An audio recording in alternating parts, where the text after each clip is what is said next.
ក្រុងធំជាងគេទាំង5នៅលើពិភពលោកចំណាត់ថ្នាក់លេខ1ទីក្រុងតូក្យូប្រទេសជប៉ុនតូក្យូគឺជារដ្ឋធានីរបស់ប្រទេសជប៉ុនដែលមានទីតាំងនៅកណ្ដាលតំបន់វាលទំនាបខេនតូនៃប្រទេសជប៉ុនដែលពីមុនត្រូវបានគេស្គាល់ថាអេដូវាមានផ្ទៃដី2155គីឡូម៉ែត្រការ៉េនិងមានប្រជាជនសរុប 37.5 លាននាក់ស្មើនឹងប្រហែល 10% នៃចំនួនប្រជាជនជប៉ុនសរុបយោងតាមស្ថិតិដងស៊ីតេប្រជាជនទីក្រុងតូក្យូធ្លាប់បានឈានដល់ 5736 នាក់ក្នុង1គីឡូម៉ែត្រការ៉េដែលជាតំបន់មានប្រជាជនរស់នៅក្រាស់ក្រែលបំផុតនៅក្នុងប្រទេសជប៉ុនតូក្យូក៏ជាមជ្ឈមណ្ឌលស្នូលសម្រាប់វិស័យជាច្រើនដូចជានយោបាយសេដ្ឋកិច្ចនិងវប្បធម៌របស់ប្រទេសជប៉ុនផងដែរទីក្រុងទី2 New Delhi ប្រទេសឥណ្ឌាចំណាត់ថ្នាក់លេខ2ទីក្រុង New Delhi ប្រទេសឥណ្ឌា New Delhi គឺជារដ្ឋធានីរបស់ប្រទេសឥណ្ឌាដែលមានទីតាំងនៅភាគពាយ័ព្យនៃប្រទេសនេះ New Delhi មានប្រជាជនសរុប 28.5 លាននាក់និងមានផ្ទៃដី 1482 គីឡូម៉ែត្រការ៉េ New Delhi គឺជាទីក្រុងប្រភេទរាងកាំរស្មី Radio City ធម្មតាមួយដែលយកទីលានកណ្ដាលជាមជ្ឈមណ្ឌលហើយផ្លូវនានាបញ្ចេញរាងជាកាំរស្មីលាតសន្ធឹងគ្រប់ទិសទីដូចជាសំបុកពីងពាងវាក៏ជាមជ្ឈមណ្ឌលពាណិជ្ជកម្មដ៏ធំបំផុតមួយនៅភាគខាងជើងប្រទេសឥណ្ឌាផងដែរសិប្បកម្មនៅទីនេះមានភាពល្បីល្បាញទូទាំងពិភពលោកជាពិសេសត្បូងនិងចម្លាក់ភ្លុកដំរីប៉ុន្តែកម្រិតសេដ្ឋកិច្ចរបស់ទីក្រុង New Delhi នៅមានកម្រិតទាបនៅឡើយ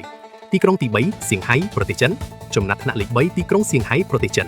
សៀងហៃហៅកាត់ថាហ៊ូឬសិនឆេនគឺជាតំបន់រដ្ឋបាលថ្នាក់ខេត្តរបស់ប្រទេសចិនទីក្រុងនេះត្រូវបានបែងចែកជា16ស្រុកដែលមានផ្ទៃដីសរុប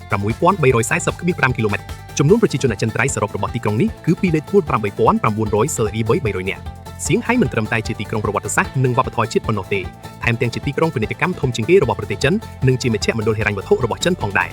សៀងហៃស្ទើរតែមានគ្រប់ធាតុផ្សំនៃទីផ្សារហិរញ្ញវត្ថុទាំងអស់នៅក្នុងប្រទេសចិនហើយនៅក្នុងឆ្នាំ2021វាបានក្លាយជាទីក្រុងលេខ9ក្នុងចំណោមទីក្រុងកំពូលទាំង500នៅលើពិភពលោកទីក្រុងទី4សៅប៉ូឡូប្រទេសប្រេស៊ីលចំណាត់ថ្នាក់លេខ4ទីក្រុងសៅប៉ូឡូប្រទេសប្រេស៊ីល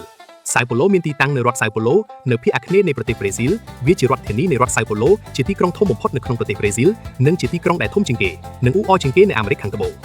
ទោះជាយ៉ាងណាក៏ដោយបញ្ហាដូចជាការកកស្ទះចរាចរណ៍បានបង្កបញ្ហារំខានកម្រិតណាមួយដល់ដំណើរការរបស់ទីក្រុងនេះសៅប៉ូឡូត្រូវបានកសាងឡើងនៅឆ្នាំ1554មានផ្ទៃដី 1530 គីឡូម៉ែត្រការ៉េនិងមានប្រជាជនអចិន្ត្រៃយ៍ចំនួន 10.88 លាននាក់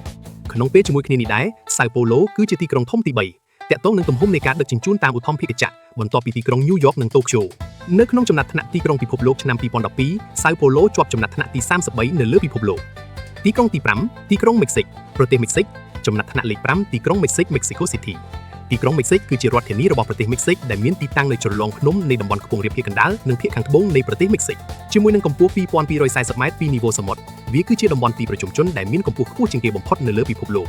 ទីក្រុងមិចស៊ិកមានផ្ទៃដី 1525 គីឡូម៉ែត្រការ៉េនិងមានប្រជាជនប្រហែល 22 លាននាក់វាជាតំបន់ទីប្រជុំជនដែលមានប្រជាជនច្រើនជាងគេនៅទ្វីបអាមេរិកនិងជាទីក្រុងចំណាស់ជាងគេនៅអត្តគោលខាងលិចដែលពោរពេញទៅដោយបាសានីភូតវប្បធម៌ឥណ្ឌាអាមេរិកកាំងបុរាណប្រហែល 20% នៃប្រជាជនមិចស៊ិករស់នៅក្នុងទីក្រុងមិចស៊ិកដូច្នេះទីក្រុងនេះក៏ត្រូវបានគេស្គាល់ថាជាទីក្រុងដែលមិនចេះដេក Sleepless City ផងដែរ